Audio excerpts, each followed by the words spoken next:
about some different therapies to use. Okay. And some of the things that I know that you work with and that you did a training with me on was EMDR, and then I love the DBT because I'm a yoga teacher. So Yeah. of course I would love DBT. Anything that creates mindfulness, I'm like, let's do. But could you describe what DBT is and give what the words are for it and what it means? Okay, so DBT stands for Dialectical Behavioral Therapy, and the dialectical part is kind of, learning to hold two different competing ideas in your head. I had a friend in grad school, she did made an assessment on wisdom, and one of the items that she kind of had to develop and work on people with was kind of learning how to hold two contradictory ideas in your head, at the same time, which isn't really valued in our society. You're either on the left or you're on the right, you're and you're, the extreme. We're all extremes, polarized. And so it's kind of learning how to, like today I did the best I could, and tomorrow I can do better. So that's two contradicting ideas. Today was good, give myself an A, tomorrow I'm going to try harder, do better. And that doesn't mean, that I've learned what I've learned from today, I'm going to carry on tomorrow and improve upon that. And so it's kind of really learning. It looks at, they say your emotional mind and your wise mind. And you try to, get the two to overlap, like in the Venn diagram, I think. And, so if we think in stereotypes, the emotional mind can be very, what was the word we were just using? Dialectic behavior. No, borderline. This very emotional, they used to use the word histrionic. It's a very sexist term now, we don't use it anymore. But, this very emotional, very, lively,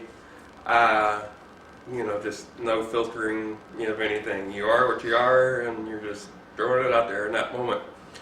And then the other side of it is the wise mind, that's very kind of the autistic Mr. Spock kind of approach to life. Everything's very logical, very stoic, very, blah, blah, blah. And so it's kind of how do you get those two to kind of overlap? How do you develop, what part of your personality do you need more of? And how do you bring that, mindset into the moment when you're trying to be more present, in your life? And, traditionally, in dialectical behavioral therapy, the person works with a therapist to kind of learn new skills and kind of examine their past and their current triggers. And they participate in a dialectical behavioral therapy group, ideally with other people who are borderline. It was developed for people with borderline personality disorder. And that way, they get that peer interaction. They see the oneness, that oneness through us all, like, well, she's doing what I'm doing, and it's agitating me that she's doing it. And, that kind of helps to breed the insight, that they wouldn't get, just sitting one-on-one with a therapist who can manage their emotions and, be professional. They need to see the other person in the same boat they are, and, they kind of see the struggle other people are going through.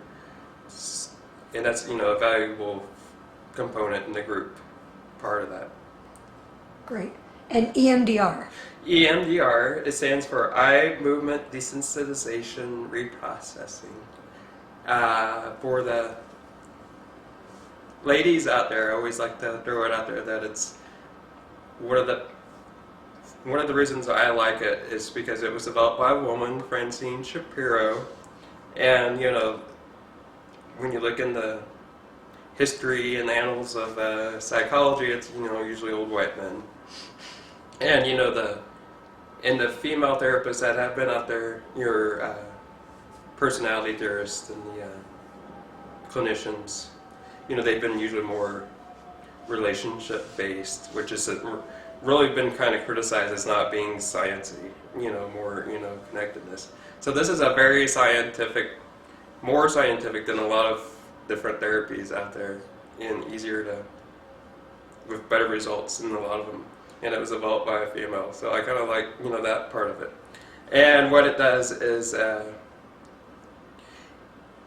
you kind of work with someone who it's developed for people with post-traumatic stress disorder. And what you do is you go back through the person's history and discuss their different traumatic events and situations they had. You have them rated on a scale of 0 to 10, and you go through an EMDR session, which each memory and each event, and what the result is so to kind of draw on that metaphor before with the owl and the wolf brain, or the owl and the tiger brain, is that when that memory comes up, the tiger wakes up because they're in a similar situation that they were in. I felt helpless and anxious when I was a child, and now I'm feeling this as an adult, and this is my strategy and my toolbox that I use. So you desensitize them to that memory, and in that way, when you're out and about as an adult and something emotionally similar happens, they don't fall into that negative tailspin. And it's 3 modalities you can use. The eye movements, tapping on the hand, tactile, or auditory, reprocessing. And you can get like an app that'll play like different sounds in the ear.